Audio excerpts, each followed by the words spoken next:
आप सभी का बहुत बहुत स्वागत है इस वीडियो में। तो आज इस वीडियो के माध्यम से आप लोगों को बताएंगे कि संस्कृत बीए सेकंड पार्ट का गेस्ट पेपर के बारे में कौन कौन से प्रश्न हैं जो कि बहुत ज़्यादा इम्पोर्टेंट है आपके लिए, और वही प्रश्न आपके परीक्षा में आएंगे, तो उसी से रिलेटेड हम लोग बात करने वाले हैं। तो चलिए, सबसे पहले हम लोग बात करेंगे फर्स्ट पेपर के बारे में।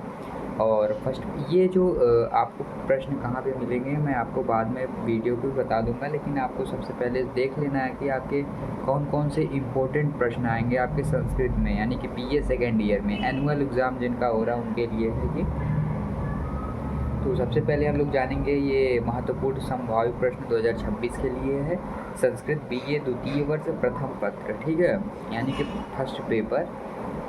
एक होता है इसमें कादम्बरी कथामुखम गद्य भाग प्रभात वर्णन प्रयत्न, ठीक है। हिंदी अनुवाद भाग, यानी कि ये जो भाग 1 होता है हिंदी अनुवाद भाग, इसमें से प्रश्न 1 जो है ये थोड़ा इम्पोर्टेंट है क्योंकि यहाँ पे स्टार लगा हुआ है। अधोलिखित में से किन्हीं 2 गद्य खंडों का हिंदी में से अनुवाद कीजिए। जो आपका कादम्बरी कथामुखम गद्य भाग है, इसमें से कोई भी होगा, इसमें 2 खंड का आपको हिंदी में अनुवाद करना है। ये चीज़ आपको हमेशा दिमाग में बैठा लेना है एग्ज़ाम से पहले। और यहाँ पे दिया है संस्कृत व्याख्या, ये भाग 2 है। संस्कृत व्याख्या से जो प्रश्न आएगा आपका, ये भी थोड़ा इम्पोर्टेंट है। यहाँ पे अधोलिखित में से किसी एक गद्य खंड का संदर्भ सहित संस्कृत में व्याख्या कीजिए। ये आपका दूसरा प्रश्न होगा। और तीसरा प्रश्न जो आएगा आपका समालोचनात्मक प्रश्न आएगा, जो कि उसमें आपको प्रश्न 3 देखने को मिलता है। कादम्बरी कथामुखम के अनुसार पंपा सरोवर का वर्णन कीजिए, ठीक है। यहाँ पे ये दिया गया है। बाकी ये भी थोड़ा इम्पोर्टेंट प्रश्न है, मैं आप लोगों को एक बार दिखाना चाहता हूँ। जैसे यहाँ पे आप लोग देख सकते हैं, जो कि यहाँ पे स्क्रीन पे आपको दिख जाएगा।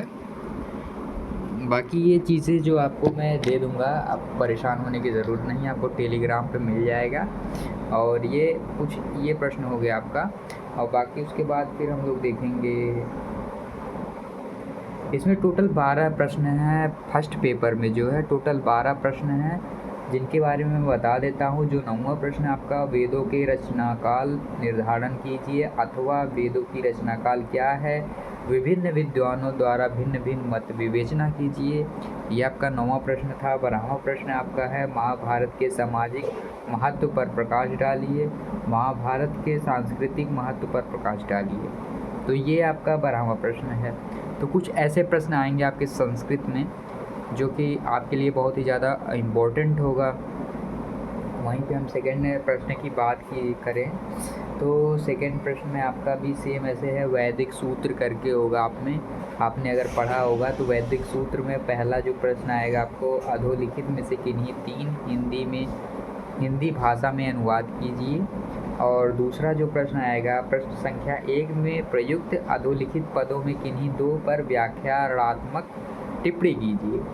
और तीसरा जो प्रश्न आपका, पुरुष सूक्त का संक्षिप्त वर्णन करते हुए उसका महत्व बताइए, अथवा पुरुष सूक्त का सारांश की लिखिए। और चौथा प्रश्न है, विश्वदेवा सूक्त का सारांश लिखिए। 5वां प्रश्न है, इंद्र सूक्त का सारांश लिखिए। 6वां प्रश्न है, विष्णु सूक्त का सारांश लिखिए। 7वां प्रश्न है, शिव संकल्प सूत्र का सारांश लिखिए। बाकी आपका प्रजापति सूक्त का सारांश लिखिए, वाक्य सूक्त का सारांश लिखिए। इसमें से आपको याद कर लेना है, ठीक है। और उसके बाद फिर आपका आएगा कठोपनिषद, ठीक है, कठोपनिषद करके आएगा। इसमें आपको 2 प्रश्न देखने को मिल रहा है जो कि इम्पोर्टेंट है। अधोलिखित में से किन्हीं हिंदी में प्रसंग सप्रसंग की व्याख्या कीजिए, ठीक है। उसके बाद फिर आपका 11वां प्रश्न है, अधोलिखित में से किन्हीं 2 पर व्याख्यात्मक टिप्पणी लिखिए। उसके बाद फिर आपका आ जाएगा, टिप्पणी लिखिए। यहाँ पे दिया है ना, जो टिप्पणी लिखिए उसमें जो है पहला, श्रेयस प्रेयस, आशा प्रतीक्षा, संप्राय, इष्टापूर्व, चिकेत, योगक्षेम। और आपका आता है श्रद्धा, स्वभाव, सिक्ता, सिड़का, अध्यात्म योग, विसूची, तो ऐसे ही करके है, विदुचा ऐसे करके है आपका। और उसके नीचे आपका संधि प्रकरण में मिल जाएगा 2 प्रश्न, किन्हीं 2 सूत्रों का व्याख्या कीजिए, अधोलिखित में से किन्हीं 3 की साधनिका प्रस्तुत कीजिए। तो ये इतने प्रश्न आपके हैं जो कि आपके मोस्ट इम्पोर्टेंट है, जो हर साल पूछे जाते हैं। ये जो मैंने प्रश्न बनाया है, ये पहले जो भी एग्ज़ाम हुए जो बार बार रिपीट होते हैं आपके एग्ज़ाम में, तो वही प्रश्न आपके लिए मैं लाया हूँ। उम्मीद करूँगा ये सब प्रश्न आपके एग्ज़ाम में आएंगे। तो वीडियो में बने रहने के लिए बहुत बहुत धन्यवाद। और हाँ, ये जो PDF है यानी ई बुक जो मैं बनाया हूँ, ई बुक टाइप का बनाया हूँ, आपको टेलीग्राम पे मिल जाएगा। टेलीग्राम का लिंक आपको डिस्क्रिप्शन में भी मिल जाएगा, कमेंट बॉक्स में पिन है। अगर आप टेलीग्राम पे जाके डायरेक्ट सर्च करेंगे इलाहाबाद यूनिवर्सिटी पेज, अगर आप ये सर्च करेंगे तब भी आपको मिल जाएगा। तो वीडियो में बने रहने के लिए बहुत बहुत धन्यवाद। अगर आपको कोई और गेस्ट पेपर चाहिए तो आप लोग कमेंट कर सकते हैं, उसके लिए भी वीडियो बना देंगे। Thank you.